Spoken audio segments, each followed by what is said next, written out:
Iglesia Evangélica Congregacional. Nuestra historia.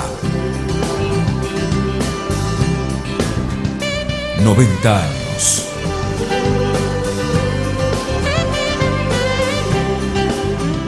Entre los años 1920 y 1922, un grupo numeroso de familias cristianas de origen ruso-alemanes, no conformes con la iglesia que los asistía, comienza a reunirse en el salón escolar Schulhaus de Aldea San Antonio, bajo el liderazgo del maestro Jorge Gayer. Este grupo de familias eran reformadas y profundamente pietistas, conocidos como los piadosos o los hermanos consagrados a Dios. El primer nombre de esta naciente iglesia sería Congregación Evangélica Libre San Antonio, por el hecho de que no querían adherirse a ningún sínodo o denominación alguna. El 4 de marzo de 1923 formulan su primer estatuto, que llevaría el nombre de Sociedad Evangélica Alemana Religiosa. En forma unánime, eligen al maestro Jorge Gayer como predicador y pastor evangélico. Se nombra la primera comisión integrada por Jorge Felipe Sidner, Lorenzo Uck, Felipe Slotauer, Felipe Kinswater, Jacobo Sidner hijo, Juan Schäfer y Jorge P. Endenreich. En junio de 1923 se comienza con la construcción del primer templo llamado Casa de Oración. Desde el principio los cultos se realizaban en el idioma alemán. Las decisiones se tomaban en asambleas autoconvocadas. En su búsqueda espiritual, siempre querían asemejarse a la iglesia de Hechos de los Apóstoles. De esta iglesia tengo recuerdos muy lindos, mi infancia, digamos ya de los 6 años. Hay que dar aproximadamente de 68 años, 69, 70 también. Yo me acuerdo de esta iglesia y era mediana, construcción rústica en ladrillo, con un friso rojo, se lo recuerdo muy bien. Y la iluminación era a lámparas al querosén. Más tarde había ya modernizado el sol de noche, que era un trabajo de los diáconos ocuparse de los sol de noche, de las luces cuando había alguna reunión de noche. Entre los años 1920 y 1923 ya estaban en marcha las iglesias de San Antonio, Almada, Irasusta, Urdinarrein, Mantero y Costa San Antonio. Al recibir noticias que sus parientes y amigos en los Estados Unidos se habían unido a la iglesia congregacional, solicitaron por escrito el apoyo misionero de la mencionada iglesia, lo cual se concretó en el año 1924 con la llegada del primer pastor Juan Elser. El pastor Juan Elser llega a Urdinarrein el 1 de marzo de 1924.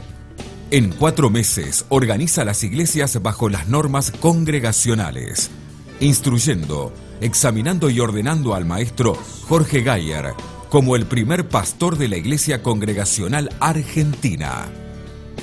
Las iglesias ya establecidas se unieron a la Iglesia Congregacional de Estados Unidos porque buscaban una iglesia que reuniera sus convicciones cristianas traídas de Rusia y en la cual pudieran practicar libremente su fe y su forma de vivir la vida cristiana.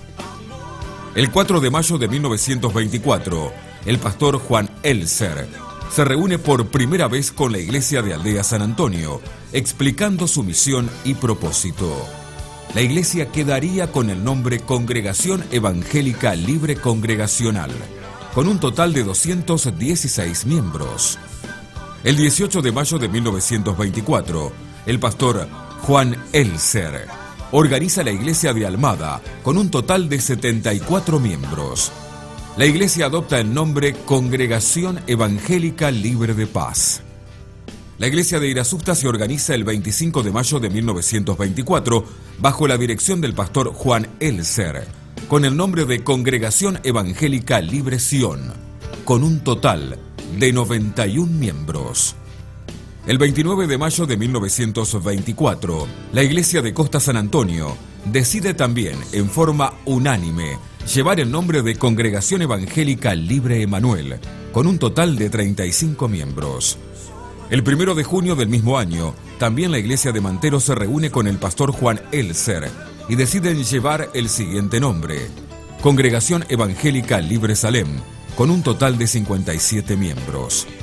El 13 de junio se reúne la iglesia de Urdinarrein en la casa de Osvaldo Weigand. El pastor Juan Elser explica su misión y se define el nombre de la iglesia: Congregación Evangélica Libre San Juan, con un listado de 82 miembros. El 22 de junio de 1924 se realiza una asamblea en Aldea San Antonio, en donde se reforman los estatutos, adecuándolos a las normas congregacionales. El 29 de junio se lo recuerda como un día muy especial en la historia de la iglesia de Aldea San Antonio. Los motivos son los siguientes. Se celebra la primera asamblea extraordinaria bajo la conducción del pastor Juan Elser. A las 10 de la mañana se inaugura el primer templo. A las 14 horas se reúne el concilio integrado por 12 hermanos que representan a las 6 iglesias, los cuales examinan al pastor Jorge Gayer y en forma unánime deciden su ordenación. A las 19 se realiza la ordenación al ministerio pastoral del pastor Jorge Gayer. Se formaliza la unión a la Iglesia Evangélica Congregacional. La Iglesia Congregacional de Estados Unidos envió varias familias pastorales como misioneros. Estos son Guillermo Strauch, 1927-1932, Christian Kuhn, 1929-1941, Federico Gross, 1935-1937, Otto J. Tide, 1937-1947, Federico Snyder, 1947-1959, Evert Schall, 1958-1971, Harold Goldsman, 1962-1964. Todos ellos, después de cumplir sus funciones pastorales, regresaron a los Estados Unidos. Bueno, mi abuelo fue uno de los fundadores de la primera iglesia congregacional, Jorge Pedro Jaime. Y bueno, él era muy para la iglesia, aparte muy amigo del tío Hartfield, como cuñado, se llevaban muy bien. Y bueno, después participaba en todas las conferencias y en las comisiones del consejo. No sé cuántos años, yo era chica, y después acá, en las comisiones, campanero, muy bueno, pero muy bueno, y tesorero muchos años, y después diácono, después otra vez tesorero. El primer seminario fue fundado en la ciudad de Concordia en el año 1939 por el pastor Otto Tide, con el nombre de Seminario para Predicadores. En este seminario se capacitaban los pastores argentinos, como así también los pastores brasileros, hasta el año 1973. Otto Tide, 1939-1947, Concordia. Federico Snyder, 1947-1959. Evert Schall, 1959-1971. Gerhard Serfas, 1972-1975. Eric Birfeld, 1976-1977. Gerhard Serfas, 1977-1995. Urdinarrein, desde 1978. Oscar Fuchs, 1995-2001. Elvio Uck, 2001-2002. Emilio Wagner, 2003-2012. Enrique Ruloff, 2011-2012. Director central del FIT en Villa Ballester. La iglesia se extendió desde Entre Ríos a las provincias de Misiones, Chaco, Formosa, Córdoba, Santa Fe, Buenos Aires, Corrientes y recientemente a Río Negro y Salta. La mayoría de las congregaciones comenzaron en los hogares de familia y en escuelas. Y recuerdo muy bien esas lindas reuniones de las escuelitas bíblicas, como decimos hoy, que eran los días domingos, después de 12 enseguida, solamente lo daba el pastor, no era como ahora que había ayudantes, ¿no es cierto? Y se reunían muchos niños, todos juntos en el mismo salón, en la misma iglesia, niños entre 6 años hasta los 10, 12 años, 13 años, todos juntos, ¿no es cierto? Por supuesto en alemán, en nuestro dialecto. Hoy la iglesia tiene alrededor de 150 templos y centros de predicación. En el año 1942 la Iglesia Evangélica Congregacional también se extiende al país hermano de Brasil. En 1948 el Seminario de Concordia envía a los primeros pastores a Brasil para dar continuidad a la obra allí iniciada. Hasta el año 1973 todos los pastores de Brasil se preparaban en Argentina. El mejor recuerdo que tengo del pastor más viejo, o cuando era más niño, era el pastor Antonio Weller. Anton Piller en alemán. Un pastor muy bondadoso, muy familiar, si se quiere, y aprecio hoy que tenía mucha cultura, mucha preparación. Naturalmente, daba todo en alemán, ¿no es cierto? Pero hoy rescato que tenía mucha cultura, mucha vivencia. Luego conocimos misioneros que venían, entre ellos yo recuerdo personalmente haber conversado en el año 50, ya no era acá, sino era en Viale, con el pastor Schneider, un pastor muy preparado, lo recuerdo muy bien. Entre los misioneros recuerdo al pastor Kner, de apellido, pastor Schar, bueno, más tarde eso, gente de mucha preparación y que nos visitaban periódicamente. La obra en Paraguay comienza en la década de 1970 y nace como una obra misionera de la Iglesia Evangélica Congregacional de Brasil. La iglesia en Uruguay tiene sus comienzos en el año 1982 y se origina en la ciudad de Fraiventos. En la actualidad se extiende también a la ciudad de Mercedes. En el año 1980 se crea el Departamento Nacional Misionero, hoy EAMIC, Equipo Apostólico Misionero de la Iglesia Congregacional. Este departamento impulsó la apertura de varios campos misioneros. Recientemente se abrieron los campos de Viedma, Mina Clavero, Córdoba, Salta Capital y por último se está incursionando en nuestro país hermano de Bolivia. Inicialmente el cargo de superintendente fue ocupado por los pastores misioneros enviados desde los Estados Unidos. Otto Tide, Frederick Schneider, Herbert Schall, Harold Goldman. Luego el cargo fue ocupado por pastores argentinos, Federico Asmus, Emilio Schmeck, Eduardo Scheffer, Teodoro Stricker, Gustavo Menke, Reinaldo Horst, Erhard Serfas, Emilio Wagner, Alberto Hilt, Marcelo Becla. Las conferencias de hermanos marcaron la vida espiritual de una época dentro de las iglesias congregacionales en Argentina. Entre Ríos, Misiones y Chaco fueron las provincias que aún albergan, hasta el día de hoy, dichas conferencias fraternales. Entre la iglesia, o sea, la construcción, y la casa parroquial, que era una casa también de construcción antigua, pequeña, había un campanario. Era una construcción simple de unos 2 metros de alto, un techito de chapa, y ahí debajo estaba la campana, donde se tocaban por los distintos acontecimientos o aconteceres, ¿no es cierto? La campana la llamamos en alemán, en nuestro dialecto, Glockenstuhl, o sea, Glockenstuhl, el campanario.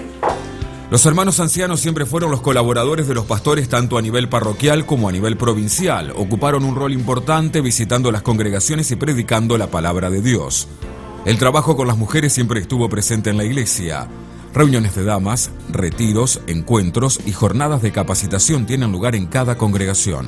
Las campañas evangelísticas tienen su comienzo en la congregación de Leandro en Alem en agosto del año 1956, extendiéndose a todas las iglesias del país, trayendo grandes avivamientos espirituales.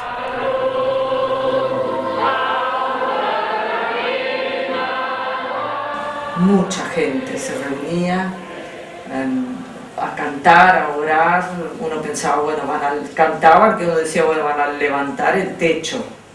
Y no había música, ni un órgano, no había nada.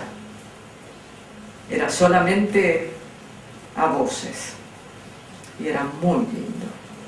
Y la gente feliz.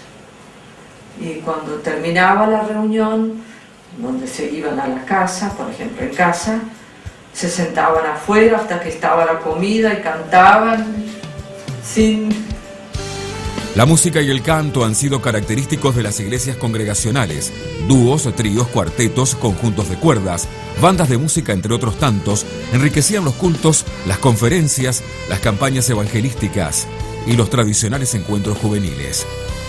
Las familias tenían la costumbre de visitarse más frecuentemente que ahora.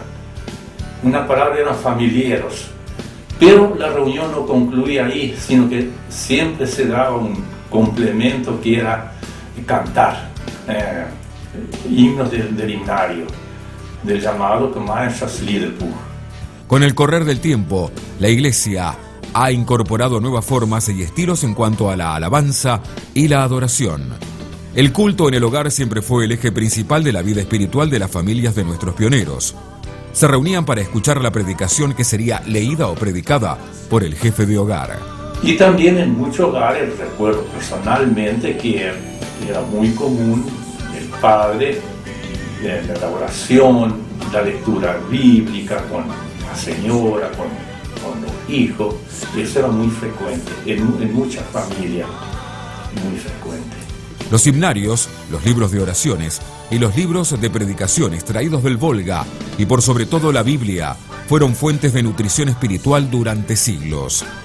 Con nuestros libros más sencillos, que era el llamado Cruz de Santo, alemán por supuesto. El llamado grande tenía aproximadamente 900 himnos. Luego en las reuniones de oración teníamos el Gemeinschaftslieder, que hoy todavía no solemos usar, ¿no es cierto? Y por supuesto la Biblia, ese es todo el material. Y la mayoría de la familia, los abuelos, tenían un libro llamado Stark Predigtbuch o Gebetsbuch. Era un autor alemán, Karl Stark, era el autor de ese manual, de ese libro de oraciones y predicaciones, que se usaba mucho, todos los días se usaba en la casa. Mis padres lo usaban, lo recuerdo de mi niñez. Desde los mismos comienzos hasta el día de hoy, el trabajo con los niños siempre tuvo un lugar preponderante en las iglesias congregacionales. Reuniones juveniles, campamentos, congresos de jóvenes se realizan en forma normal en cada una de las provincias en donde la iglesia está presente.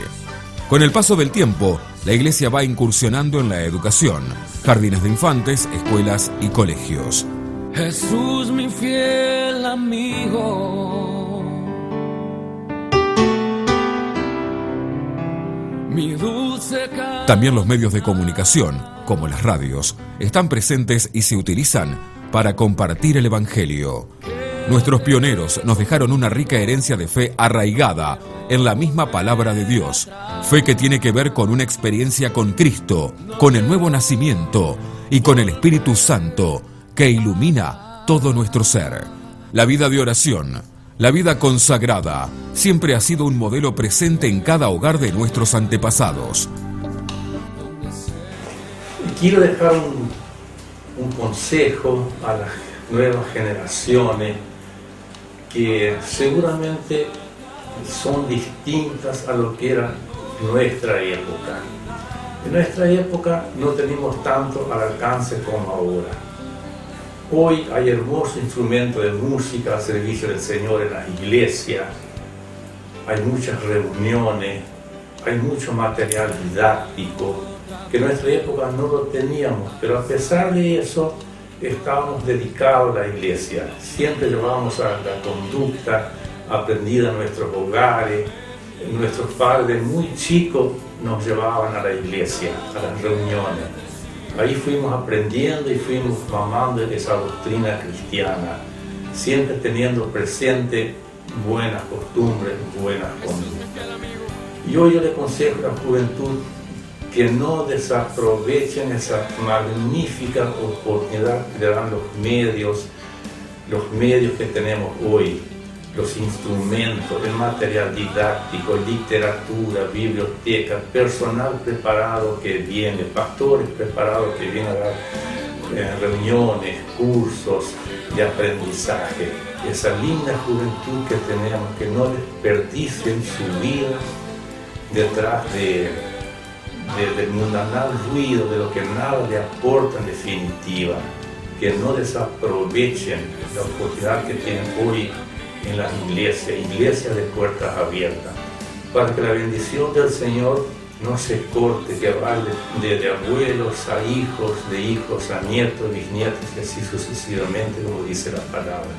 Hoy nos toca a nosotros marcar el rumbo que nos señalaron nuestros antepasados. Conocer nuestros orígenes nos da identidad, nos ubica en el presente y nos proyecta hacia el futuro. Jesús nos sigue diciendo: id por todo el mundo y predicad el evangelio a toda criatura. El que creyere y fuere bautizado será salvo, mas el que no creyere será condenado. Nuestra misión es la misma de siempre: presentar a Jesús como nuestro único y suficiente Salvador.